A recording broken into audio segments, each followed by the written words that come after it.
it must be by faith.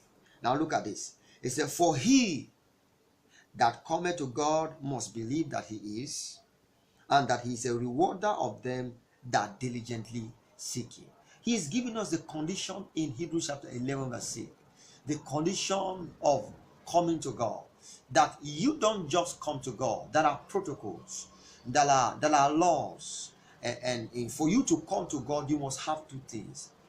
You must have two things. Say number one, for he that cometh to God must believe. He said must. He didn't say he that cometh to God may believe. No, it didn't say may believe. It said must believe that he is.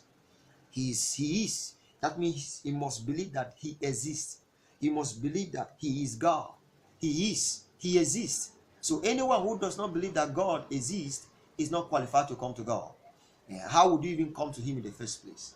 And then secondly, he must believe that he is a rewarder of them that diligently seek him. Could you imagine this? This is the condition that God is giving for people who must come to him. He said, believe that I am. Believe that I exist. Believe that I am. Believe that I exist. And then number two, he didn't say pray. Number two, he didn't say fast.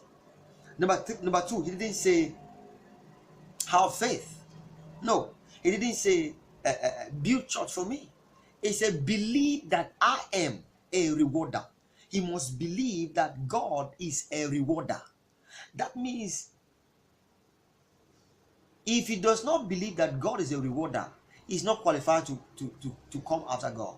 That means one of the criteria for approaching God according to scripture. Now, this one is the New Testament.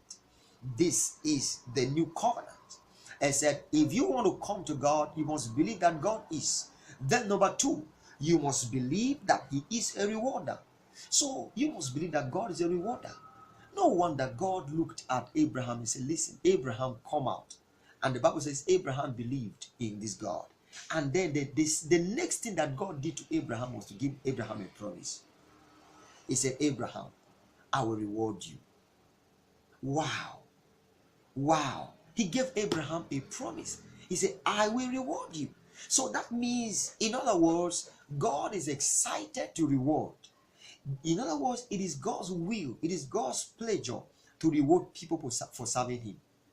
In other words, without rewarding, God does not operate with people. Because if he says the condition for coming to God is that one must believe that he is, and number two, one must believe that he's a rewarder, then it means that is what matters. We can argue with the Bible. We can argue as much as we want, but argue with the Bible, we will face the consequences. Hallelujah. So he believed that he exists. Number two, he believed that he's a rewarder of them that diligently seek. Many people today argue and they fight people who are blessed. They fight men of God who have been rewarded. And they say, these people, they are stealing money. And most of these men of God that we talk about, some of the things they have are even things that people have given them. I've worked with my senior pastor before in the ministry where I was. And most of the big cars that this man had, he never bought, he didn't buy any. These cars were given to him by people. One time like that, somebody from Lagos, Nigeria, sent a very big car to him. All the cars that he has are cars that have been given to him by people. Most of the clothes that they have are clothes that have been given to them by people. Some will just give them a house. Some will just send money in their account. And so many look at it from the outside and they judge them, not knowing. Now, if you look at Abraham, if Abraham was here today, many will criticize him and they say he's stealing money, or what he's doing is wrong, because our God, or they will say he's living the real gospel. Which gospel are we talking about? The Bible says the gospel, Jesus said in Luke chapter 4, verse 18. He said, I am anointed. Let me read Luke chapter 4.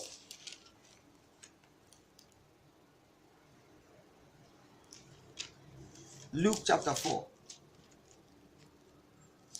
Let's see what Jesus said about the gospel. Let's see what Jesus said about the gospel. Many people don't read the Bible.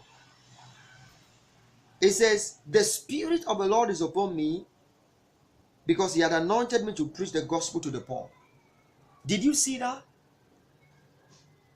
Jesus is saying that the gospel that I am to preach is to the poor. He said, he has sent me to heal. He has sent me to heal. He said, I have been sent to preach the gospel to the poor. In other words, good news. What does that mean? It means there's hope for you.